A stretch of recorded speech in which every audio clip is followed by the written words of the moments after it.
ప్రభువు నామానికి స్తోత్రం. ప్రతిరోజు వినడం ద్వారా ఒక సంవత్సరానికి బైబిల్ చదవడానికి ఈ ఛానల్ సహాయపడుతుంది. Please subscribe and support. హృదయపూర్వక ధన్యవాదాలు. నేటి వేద భాగం యెహెజ్కేలు గ్రంథము 21వ అధ్యాయము. అప్పుడు యెహోవా వాక్కు నాకు ప్రత్యక్షమై ఇలాగు సెలవిచ్చెను. నరపుత్రుడా, యెరూషలేము తట్టు నీ ముఖము త్రిప్పుకొని పరిశుద్ధ స్థలములను బట్టి ఇశ్రాయేలీల దేశమును గూర్చి ప్రవచించి ఇట్లనుము. యెహోవా సెలవిచ్చినదేమనగా, నేను నీకు విరోధినైతిని. నీతిపరులనేమి దుష్టులనేమి ఎవరూ నుండకుండా అందరినీ నిర్మూలము చేయుటకై నా ఖడ్గము వరదూసియున్నాను. నీతిపరులేమి దుష్టులేమి ఎవరినూ మీలో ఉండకుండా దక్షిణ దిక్కు మొదలుకొని ఉత్తర దిక్కు వరకు అందరినీ నిర్మూలము చేయుటకై నా ఖడ్గము దాని వరలో నుండి బయలుదేరియున్నది. యెహోవానైన నేను నా ఖడ్గము మరలా వరలో పడకుండా దాని దూసియున్నానని జనులందరూ తెలిసికొందురు. కావున నరపుత్రుడా, నిట్టూర్పు విడువుము. వారు చూచుచుండగా నీ నడుము బద్దలగునట్లు మనోదుఃఖముతో నిట్టూర్పు విడువుము. నీవు నిట్టూర్పు విడిచెదవేమని వారు నిన్నడుగుగా, నీవు శ్రమదినము వచ్చుచున్నదను దుర్వార్త నాకు వినబడినది. అందరి గుండెలు కరిగిపోవును, అందరి చేతులు బలహీనమవును, అందరి మనస్సులు అధైర్యపడును, అందరి మోకాళ్లు నీరవును. ఇంతగా కీడు వచ్చుచున్నది, అది వచ్చేయున్నది అని చెప్పుము. ఇదే యెహోవా వాక్కు. మరియు యెహోవా వాక్కు నాకు ప్రత్యక్షమై ఇలాగు సెలవిచ్చెను. నరపుత్రుడా, నీవు ఈ మాటలు ప్రకటన చేసి ఇట్లనుము.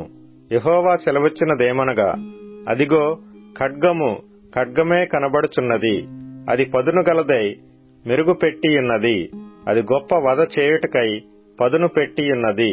తళతళలాడునట్లు అది మెరుగు పెట్టియున్నది.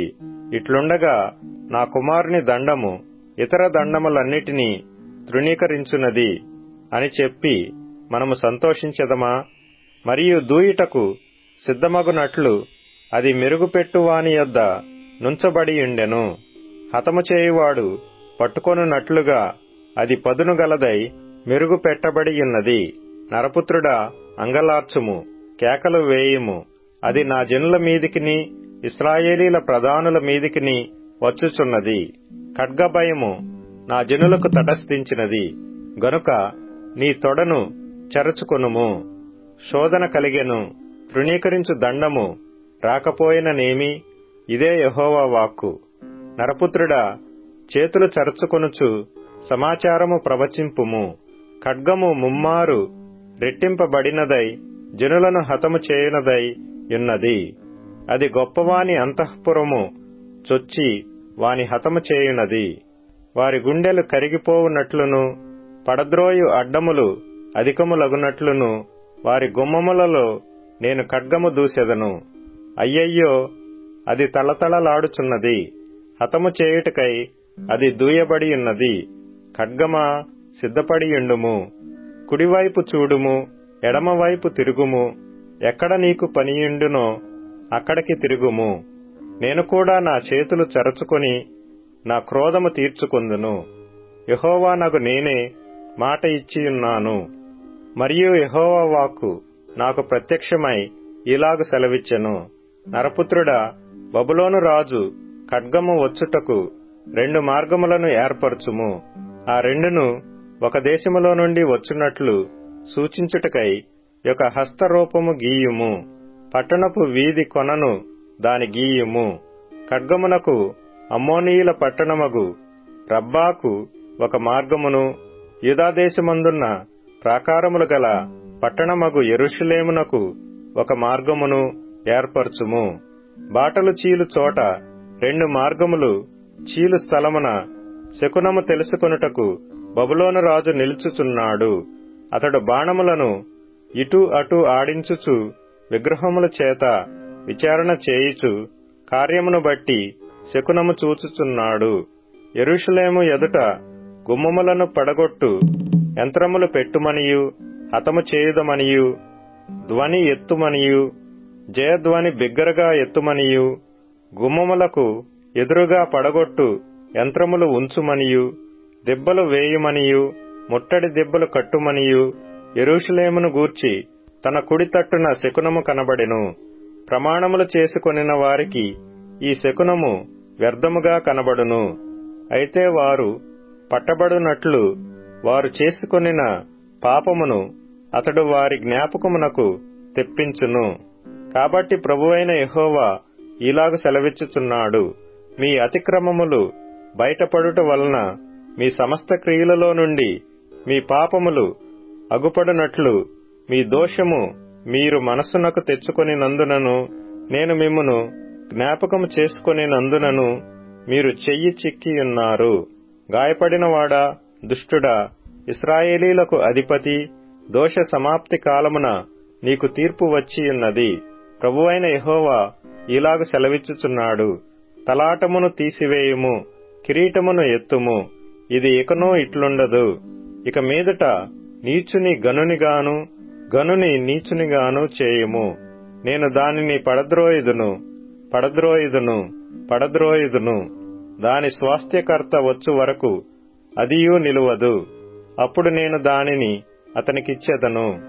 మరియు నరపుత్రుడా, నీవు ప్రవచించి ఇట్లనుము, అమ్మోనీయులను గూర్చియు వారు చేయు నిందను గూర్చియు ప్రభువైన యెహోవా సెలవిచ్చునదేమనగా, హతము చేయుటకు ఖడ్గము ఖడ్గమే దూయబడియున్నది. తలతలలాడుచు మెరుగుపెట్టిన ఖడ్గము వధ చేయుటకు దూయబడియున్నది. శకునగాండ్రు నీ కొరకు మాయాదర్శనములు చూచుచుండగను, వారి వ్యర్థమైన వాటిని మీకు చెప్పుచుండగను, దోష సమాప్తి కాలమున శిక్ష నొంది హతులైన దుర్మార్గుల మెడల ప్రక్కన అది నిన్ను పడవేయును. ఖడ్గమును వరలో వేయుము. నీవు సృష్టింపబడిన స్థలములోనే, నీవు పుట్టిన దేశములోనే నేను నీకు శిక్ష విధింతును. అచ్చటనే నా రౌద్రమును నీ మీద కుమ్మరించెదను, నా ఉగ్రతాగ్నిని నీ మీద రగులబెట్టెదను.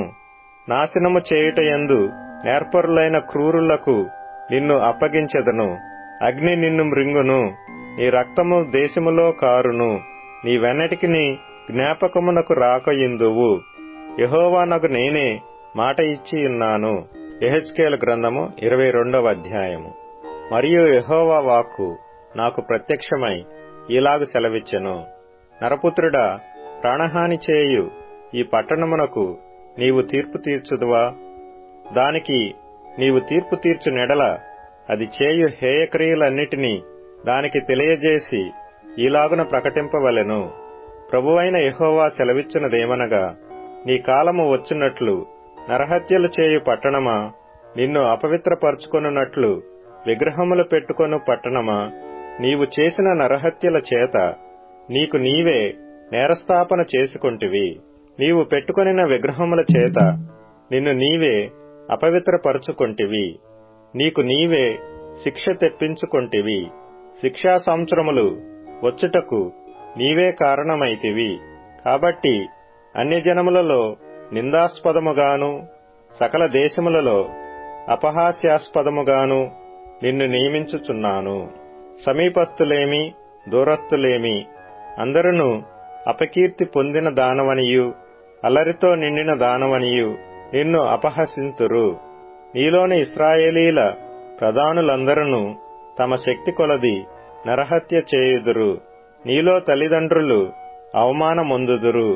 నీ మధ్యనున్న పరదేశులు దౌర్జన్యము నొందుదురు. నీలో తండ్రి లేని వారును విధవరాండ్రును హింసింపబడుదురు. నాకు ప్రతిష్ఠితములగు వస్తువులను నీవు తృణీకరించుచున్నావు. నా విశ్రాంతి దినములను నీవు అపవిత్రపరచుచున్నావు. కొండెములు చెప్పి నరహత్య చేయువారు నీలో కాపురమున్నారు. పర్వతముల మీద భోజనము చేయువారు నీ మధ్య నివసించుచున్నారు. నీలో కామ వికార చేష్టలు జరుగుచున్నవి. తమ తండ్రి మానాచ్ఛేదనము తీయువారు నీలోనున్నారు. అశుచియై బహిష్టి అయిన స్త్రీని చెరుపువారు నీలో కాపురమున్నారు. ఒకడు తన పొరుగువాని భార్యను కూడి హేయక్రియలు చేయును. మరియొకడు కామాతురుడై తన కోడలిని అపవిత్రపరచును. నీలో జనులు తండ్రి కుమార్తెయగు తమ సహోదరుని చెరుపుదురు. నన్ను మర్చిపోయి నరహత్యకై లంచము పుచ్చుకొనువారు నీలోనున్నారు. అప్పిచ్చి వడ్డీ పుచ్చుకొని నీ పొరుగువారిని బాధించుచు నీవు బలవంతముగా వారిని దోచుకొనుచున్నావు. ఇదే ప్రభువైన యెహోవా వాక్కు. నీవు పుచ్చుకొనిన అన్యాయ లాభమును, నీవు చేసిన నరహత్యలను నేను చూచి నా చేతులు చర్చుకొనుచున్నాను. నేను నీకు శిక్ష విధింపబోవు కాలమున ఓర్చుకొనుటకు చాలినంత ధైర్యము నీ హృదయమునకు కలదా? సహించునంత బలము నీకుండునా? యెహోవానగు నేనే మాట ఇచ్చియున్నాను, దానిని నేను నెరవేర్తును. నీ అపవిత్రతను బొత్తిగా తీసివేయుటకై అన్యజనులలో నుండి నిన్ను చెదరగొట్టుదును, ఇతర దేశములకు నిన్ను వెళ్లగొట్టుదును. అచ్చట అన్యజనుల ఎదుటనే నీ అంతట నీవే భ్రష్టుడవై నేను యెహోవానని నీవు తెలుసుకొందువు. మరియు యెహోవా వాక్కు నాకు ప్రత్యక్షమై ఈలాగు సెలవిచ్చెను. నరపుత్రుడా, ఇశ్రాయేలీలు నా దృష్టికి మష్టు వంటి వారైరి. అందరును కొలిమిలోని ఇత్తడియు తగరమును ఇనుమును సీసమునైరి, వెండి మష్టు వంటి వారైరి. కావున ప్రభువైన యెహోవా సెలవిచ్చినదేమనగా, మీరందరును మష్టు వంటి వారైతిరి. నేను మిమ్మును యెరూషలేము మధ్యను పోగు చేసెదను. ఒకడు వెండియు ఇత్తడియు ఇనుమును సీసమును తగరమును పోగు చేసి కొలిమిలో వేసి దానిమీద అగ్ని ఊది కరిగించినట్లు నా కోపము చేతను రౌద్రము చేతను మిమ్మును పోగు చేసి నా కోపాగ్నిని మీ మీద ఊదగా నిశ్చయముగా మీరు దానిలో కరిగిపోవుదురు. కొలిమిలో వెండి కరుగునట్లు మీరు దానిలో కరిగిపోవుదురు. అప్పుడు యెహోవానైన నేను నా క్రోధమును మీ మీద కుమ్మరించితనని మీరు తెలిసికొందురు. మరియు యెహోవా వాక్కు నాకు ప్రత్యక్షమై ఈలాగు సెలవిచ్చెను. నరపుత్రుడా, యెరూషలేమునకు నీవీ మాట ప్రకటింపుము. నీవు పవిత్రము కాని దేశమువై ఉన్నావు. ఉగ్రత దినమందు నీకు వర్షము రాదు. అందులో ప్రవక్తలు కుట్ర చేయుదురు. గర్జించుచుండు సింహము వేటను చీల్చునట్లు వారు మనుషులను భక్షింతురు. సొత్తులను ద్రవ్యమును వారు పట్టుకొందురు. దానిలో చాలా మందిని వారు విధవరాండ్రుగా చేయుదురు. దాని యాజకులు నా ధర్మశాస్త్రమును నిరాకరించుదురు. నాకు ప్రతిష్ఠితములగు వస్తువులను అపవిత్రపరచుదురు. ప్రతిష్ఠితమైన దానికిని సాధారణమైన దానికిని భేదమెంచరు. పవిత్రమేదో అపవిత్రమేదో తెలుసుకొనుటకు జనులకు నేర్పరు. నేను విధించిన విశ్రాంతి దినములను ఆచరింపరు. వారి మధ్య నేను దూషింపబడుచున్నాను.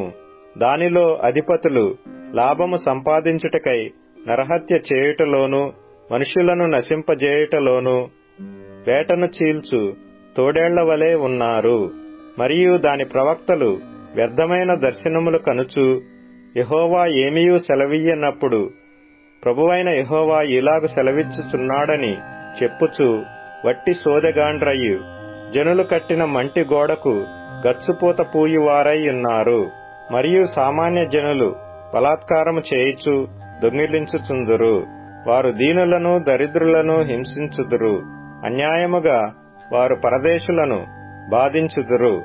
నేను దేశమును పాడు చేయకుండునట్లు ప్రాకారమును దిట్టపరచుటకును బద్దలైన సందులలో నిలుచుటకును తగినవాడెవడని నేను ఎంత విచారించినను ఒకడైనను కనబడలేదు. కావున నేను నా క్రోధమును వారి మీద కుమ్మరింతును. వారి ప్రవర్తన ఫలము వారి మీదికి రప్పించి నా ఉగ్రతాగ్ని చేత వారిని దహింతును. ఇదే ప్రభువైన యెహోవా వాక్కు. హెబ్రీయులకు రాసిన పత్రిక 9వ అధ్యాయం. మొదటి నిబంధనకైతే సేవా నియమములను ఈ లోక సంబంధమైన పరిశుద్ధ స్థలమును ఉండెను. ఏలగనగా మొదట ఒక గుడారమేర్పరచబడెను. అందులో దీపస్తంభమును బల్లయు దానిమీద ఉంచబడిన రొట్టెలును ఉండెను. దానికి పరిశుద్ధ స్థలమని పేరు. రెండవ తెరకు ఆవల అతి పరిశుద్ధ స్థలమును గుడారముండెను. అందులో సువర్ణ ధూపార్తియు అంతటను బంగారు రేకులతో తాపబడిన నిబంధన మందసమును ఉండెను.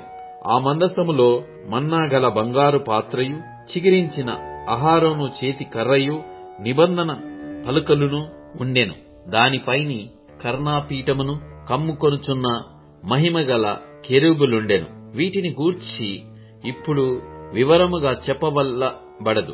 ఇవి ఈలాగు ఏర్పరచబడినప్పుడు యాజకులు సేవ చేయుచు నిత్యమును ఈ మొదటి గుడారములోనికి వెళ్ళుదురు గాని సంవత్సరమునకు ఒక్కసారి మాత్రమే ప్రధాన యాజకుడొక్కడే రక్తము చేత పట్టుకొని రెండవ గుడారములోనికి ప్రవేశించును.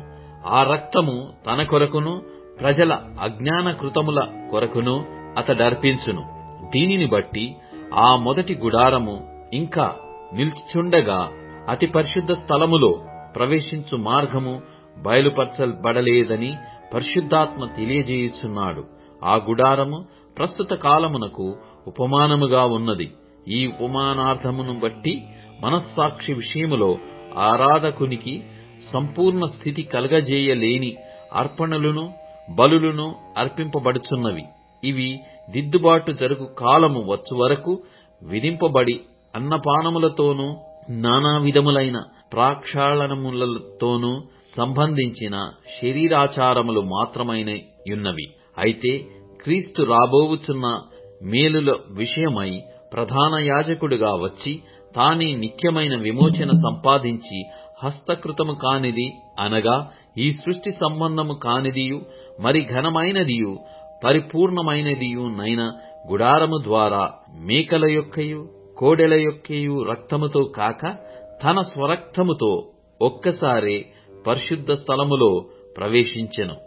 ఏలయనగా మేకల యొక్కయు ఎడ్ల యొక్కయు రక్తమును మైలపడిన వారి మీద ఆవుదూడ బూడిద చల్లుటయు శరీర శుద్ధి కలుగునట్లు వారిని పరిశుద్ధపరిచిన ఎడల నిత్యుడగు ఆత్మ ద్వారా తన్ను తాను దేవునికి నిర్దోషినిగా అర్పించుకొనిన క్రీస్తు యొక్క రక్తము నిర్జీవ క్రియలను విడిచి జీవము గల దేవుని సేవించుటకు మీ మనస్సాక్షికిని ఎంతో ఎక్కువగా శుద్ధి చేయును. ఈ హేతువు చేత మొదటి నిబంధన కాలములో జరిగిన అపరాధముల నుండి విమోచనము కలుగుటకై ఆయన మరణము పొందినందున పిలువబడిన వారు నిత్యమైన స్వాస్థ్యమును గూర్చిన వాగ్దానమును పొందు నిమిత్తము ఆయన క్రొత్త నిబంధనకు మధ్యవర్తి అయి ఉన్నాడు.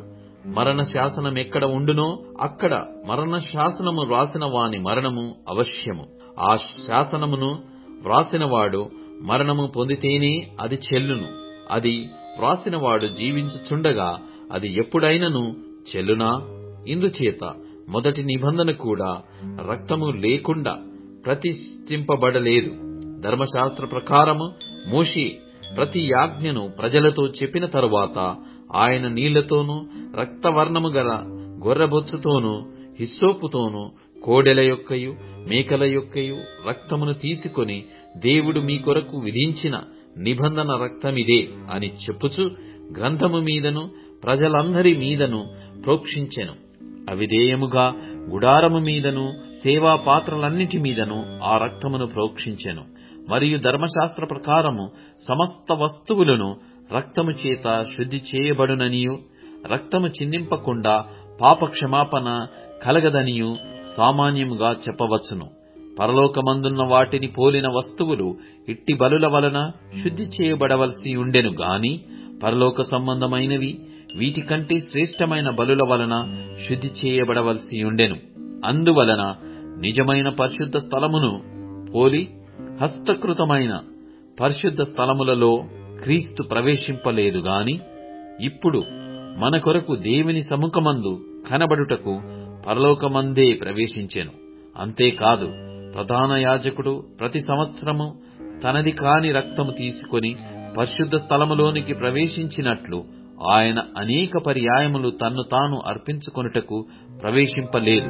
అట్లైన ఎడల జగత్పునాది వేయబడినది మొదలుకొని ఆయన అనేక పర్యాయములు శ్రమపడవలసి వచ్చును. అయితే ఆయన యుగముల సమాప్తియందు తన్ను తానే బలిగా అర్పించుకొనుట వలన పాప నివారణ చేయుటకై ఒక్కసారే ప్రత్యక్షపరచబడెను. మనుష్యులొక్కసారే మృతి పొందవలెనని నియమింపబడెను. ఆ తరువాత తీర్పు జరుగును. అలాగుననే క్రీస్తు కూడా అనేకుల పాపములను భరించుటకు ఒక్కసారే అర్పింపబడి తన కొరకు కనిపెట్టుకొని యుండువారి రక్షణ నిమిత్తము పాపము లేకుండా రెండవసారి ప్రత్యక్షమగును. కీర్తనల గ్రంథం 133వ కీర్తన. సహోదరులు ఐక్యత కలిగి నివసించుట ఎంత మేలు, ఎంత మనోహరము! అది తెలమీద పోయబడి అహరోను గడ్డము మీదుగా కారి అతని అంగీల అంచు వరకు దిగజారిన పరిమళ తైలము వలె నుండును. సియోను కొండల మీదికి దిగివచ్చు హెర్మోను మంచు వలె నుండును. ఆశీర్వాదమును శాశ్వత జీవమును అచ్చట నుండవలెనని యెహోవా సెలవిచ్చి ఉన్నాడు. ఇప్పుడు tune in, Spotify, Amazon music మరియు యూట్యూబ్ మ్యూజిక్ లో కూడా అందుబాటులో ఉంది. Please follow us.